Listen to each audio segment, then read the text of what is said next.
నూలు నూలులో శతాబ్దాల గౌరవం, పట్టు పరంపరకు ప్రతీక, సంప్రదాయానికి శాశ్వత చిరునామా సఖీ. నా గుండెలో ఎప్పుడు ఉండే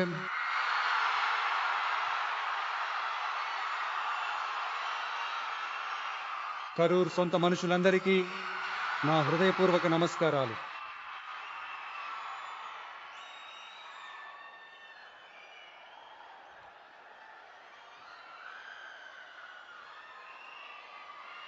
ఒక మనిషి లైఫ్లో ఎంతటి ఉన్నతమైన స్థాయికి ఎదిగినా కూడా మనసు లోపల కొన్ని బాధలు, గాయాలు అనేవి అస్సలు మర్చిపోలేం కదా. అందరి లైఫ్లోనూ అంతే, నా విషయంలోనూ అంతే. ఎన్నో బాధలు, గాయాలు, వాటన్నింటినీ దాటుకుని ముందుకు వచ్చాం. కానీ వాటన్నింటికంటే చాలా ఎక్కువ బాధను, గాయాన్ని మిగిల్చింది మాత్రం ఆ కరూరు సంఘటనే.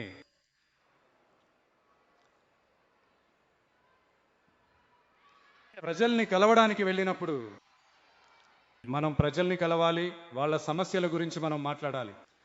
అందుకే ఈ ప్రజలని కలిసే యాత్ర మొదలుపెట్టి తిరుచి, అరియలూర్, నాగపట్నం, తిరువారూర్, నామక్కల్, కరూర్ ఇలా అన్ని చోట్లకి వెళ్తా ఉన్నాము. అరియలూరులో ఆ మీటింగ్ ముగించుకుని పెరంబలూరు వెళ్లే ముందు ఆ పెరంబలూరు పోలీసులు మమ్మల్ని అలర్ట్ చేశారు. అక్కడ జనం చాలా ఎక్కువగా ఉన్నారని, చాలా టైం అయిపోయింది, ఇప్పుడు రావద్దు అని చెప్పారు. సో మాకు వేరే దారి లేదు, పోలీసులు చెప్తే మనం వినాలి కదా. అదే టైంలో పెరంబలూరు ప్రజల సేఫ్టీని కూడా దృష్టిలో పెట్టుకుని మనసులో చాలా బాధ ఉన్నా వెనక్కి వెళ్ళిపోయాము. ఆ తర్వాత పెరంబలూరు నియోజకవర్గ ప్రజలకు క్షమాపణ కూడా చెప్పాము. అలాగే నామక్కల్లో ఆ మీటింగ్ ముగించుకుని కరూరు వచ్చేటప్పుడు ఆ కరూరు పోలీసులు మమ్మల్ని అలర్ట్ చేసి ఉండొచ్చు కదా.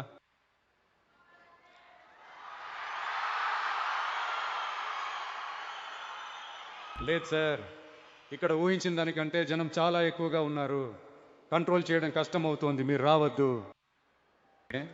ఏదైనా తప్పు జరుగుతోందని పోలీసులకు అనిపిస్తే చాలు, వాళ్ళు ఆ మీటింగ్ రద్దు చేయగలరు. మీటింగ్ని క్యాన్సిల్ చేసే పూర్తి హక్కులు వాళ్ళకు ఉంటాయి, మమ్మల్ని అడగాల్సిన అవసరమే లేదు.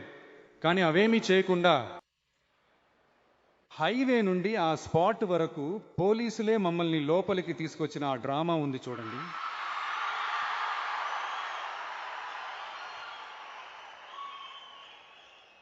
నేను దాన్ని పూర్తిగా నమ్మేశాను. ఆ రోజు కరూరు పోలీసులు మాట్లాడినప్పుడు వాళ్ళకి థ్యాంక్స్ కూడా చెప్పాను.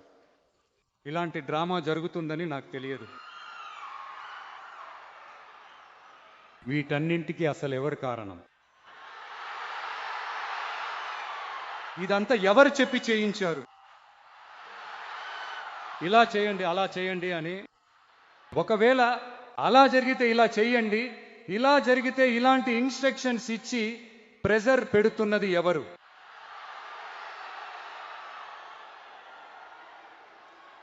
ఆ సంఘటనలో మనం ఎవరెవరిని కోల్పోయామో మీకు తెలుసా?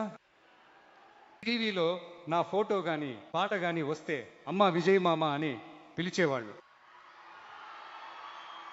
వాళ్ళ అమ్మతో నవ్వుతూ చెబుతూ ఆ టీవీ స్క్రీన్ను పట్టుకుని ముద్దు పెట్టుకున్నాడు. అయ్యా, మా అక్క చెల్లెళ్ళ బంగారు తండ్రులను కోల్పోయాము. మాటలు కూడా సరిగ్గా రాని వయసులో ఒక పేపర్ మ్యాగజైన్లో నా ఫోటో చూస్తే ఆ అమాయకపు నవ్వుతో నవ్వుతూ ఆ దేవుడి లాంటి పసిపిల్లల్ని కోల్పోయామయ్యా.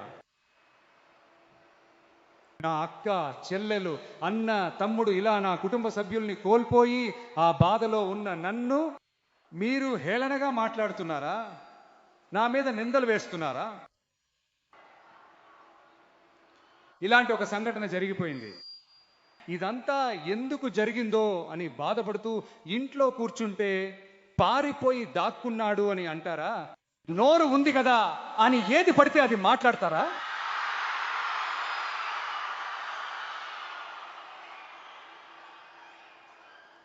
మిమ్మల్ని అడుగుతున్నా, ఆ రోజు అంతమంది జనం ఉన్నారు కదా.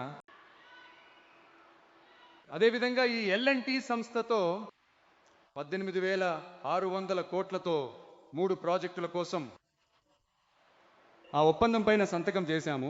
దీనివల్ల దాదాపు 8,200 మందికి ఉద్యోగ అవకాశాలు వస్తాయి. నేను చెప్తున్నది ఆ 3 జిల్లాల వాళ్ళకే ఇన్ని ఉద్యోగాలు వస్తాయని. కురువై సాగు కోసం 134 కోట్లతో ఆ ప్రత్యేక ప్యాకేజీ పథకాన్ని ప్రకటించాము. మన రైతు సోదరులారా, మీకు నేను ఇప్పుడే చెప్తున్నాను, ఈ ప్రభుత్వం ఎప్పుడూ మీకు తోడుగానే ఉంటుంది.